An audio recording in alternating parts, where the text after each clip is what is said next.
La SARL, Société à responsabilité limitée, est la forme sociale la plus utilisée. Elle représente environ 80% des sociétés commerciales. Il faut d'abord en présenter le profil général et ensuite nous pourrons entrer davantage dans le détail et en présenter les avantages et bien sûr les inconvénients.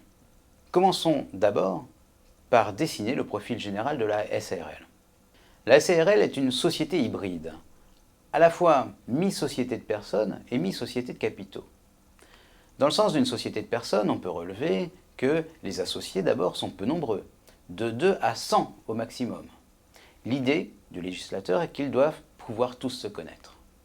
On note aussi qu'un fort intuitus personae unit les associés, qui se sont cooptés, soit à l'origine s'ils sont fondateurs, soit au fur et à mesure par le mécanisme de l'agrément, agrément qui est imposé par la loi. Autre élément qui tend à faire de la SARL une société de personnes plutôt qu'une société de capitaux, les spécificités de son capital. D'abord, celui-ci peut n'être que symbolique. 1 euro, ou même 1 centime d'euro, peut suffire. D'autre part, le capital de la SARL ne peut être constitué par appel public à l'épargne. Enfin, outre l'éventuel capital, il est possible dans une SARL de faire des apports en industrie, c'est-à-dire d'apporter non une valeur, comme de l'argent ou un bien, mais seulement son activité. Pour autant, la SARL présente aussi plusieurs aspects de société de capitaux. D'abord, la responsabilité des associés est limitée au montant des apports, ce qui normalement est une caractéristique des sociétés de capitaux. Ensuite, et surtout, l'aspect qui assimile le plus une SARL à une société de capitaux est l'omniprésence des règles d'ordre public. Il s'agit là de règles impératives que les associés ne peuvent, hélas, assouplir. La SARL en fait a été pensée sur le modèle d'une SA miniature, d'où une certaine pesanteur de fonctionnement, formalisme qui requiert forcément le recours à un conseil extérieur, contraintes multiples et sanctions pénales nombreuses. Ce défaut d'ailleurs a été perçu par le législateur qui depuis plusieurs années tente d'assouplir un peu le régime de la SARL, mais à vrai dire sans grand succès. Examinons maintenant les avantages et les inconvénients de la SARL. Les avantages de cette forme sociale sont nombreux. D'abord, la SARL permet un filtrage des associés. Par nature, la SARL est une société fermée. Et la loi prévoit d'ailleurs la préservation de cet entre-soi par un agrément impératif de tous les tiers qui chercheraient à devenir associés. Les associés, eux, peuvent se céder librement entre eux leur part sociale, sauf éventuellement clause contraire, prévue par les statuts, qui serait destinée à maintenir l'équilibre de leurs participations respectives. Ensuite, bien sûr, la responsabilité des associés est limitée au montant de leurs apports, ce qui permet de maintenir une séparation assez stricte entre le patrimoine de la société et le patrimoine personnel des associés. Toujours concernant les associés, ceux-ci n'ont pas la qualité de commerçants, à la différence de la personne morale créée. Peuvent ainsi être associés d'une SARL ceux qui ne peuvent avoir la qualité de commerçant, en vertu de la loi, comme les fonctionnaires, les mineurs, ou même les personnes condamnées à une interdiction de commerce. Il n'est pas non plus nécessaire d'être nombreux pour une SARL.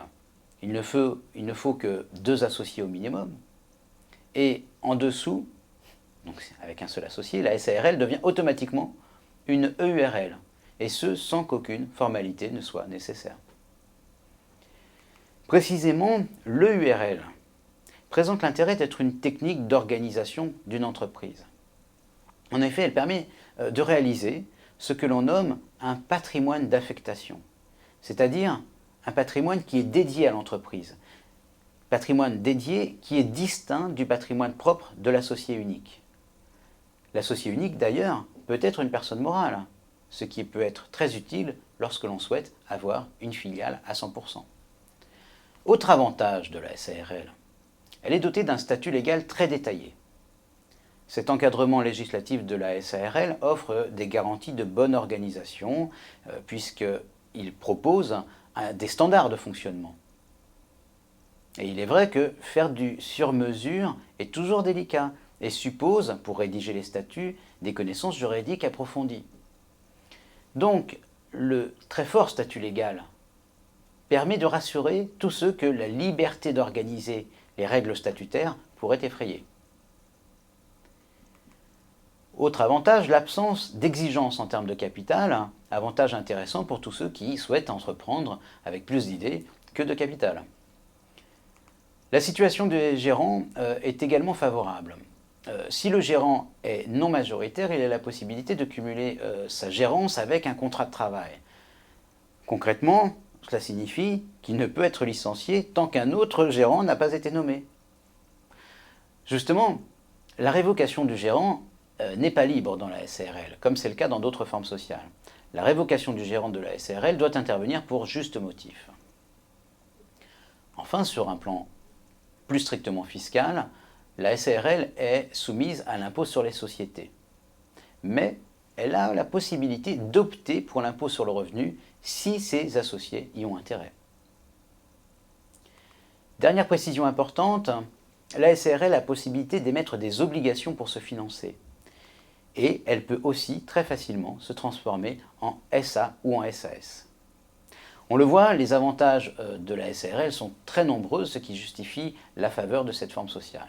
Mais elle comporte quand même quelques inconvénients.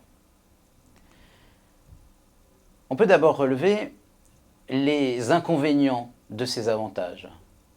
En effet, le statut légal impératif impose un respect scrupuleux, voire même tatillon, des règles de création et de fonctionnement.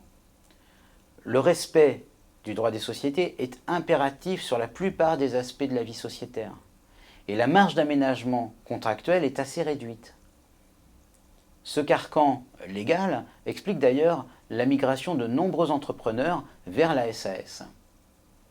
C'est à la SARL que la SAS d'ailleurs prend le maximum de parts de marché, car la concurrence est frontale entre ces deux formes sociales.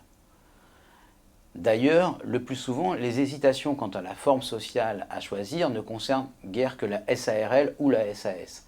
Entre les deux, c'est la préférence soit pour un statut impératif complet, un statut clé en main, soit au contraire l'appel de la liberté avec un statut contractuel sur mesure, statut contractuel qui peut faire la différence en faveur de la SAS. Conséquence de ce statut impératif important, conséquence plutôt négative, il en résulte aussi une forte place pour la responsabilité pénale.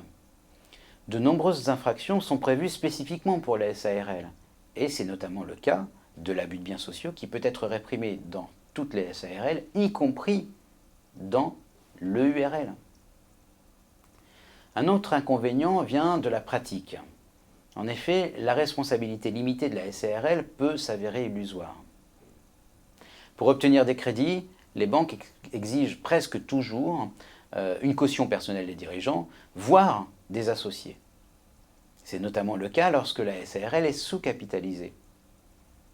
Sous cet angle, c'est également l'absence de capital minimum qui est illusoire. La jurisprudence a longtemps considéré que l'insuffisance des fonds propres constitue une faute de gestion, qui peut obliger le dirigeant à combler le passif social. Mais une récente décision du 10 mars 2015 semble écarter cette dernière solution. Il n'est pas exclu que la responsabilité passe alors du dirigeant à celle des associés fondateurs. Autre inconvénient de la SARL relatif au financement cette fois-ci. La SARL en effet ne peut émettre de titres négociables. Elle ne peut non plus offrir au public ses titres. Son développement peut ainsi se trouver rapidement entravé. Enfin, un dernier inconvénient de la SARL tient aux parts sociales, dont le régime est moins favorable que celui des actions. En effet, on a déjà vu que la cession des parts sociales requiert un agrément. Mais en outre, comme il ne s'agit pas de valeurs mobilières, les parts sociales ne sont pas librement négociables. Leur cession nécessite des formalités spécifiques pour en assurer l'opposabilité à la société et aussi aux tiers. Sur le plan fiscal également, la cession de parts sociales est défavorisée. Elle est soumise à un droit d'enregistrement de 3% du prix de cession. Cette solution d'ailleurs est choquante car pour les cessions d'actions, le même droit est seulement de 0,1%. Une ruse permise existe pour le majoritaire qui veut céder ses parts sociales. Il lui suffit de transformer la SARL en SA ou en SAS juste avant la cession. La Cour de cassation admet la validité de ce procédé à condition toutefois de ne pas retourner immédiatement à la forme sociale précédente, ce qui trahirait une fraude à la loi.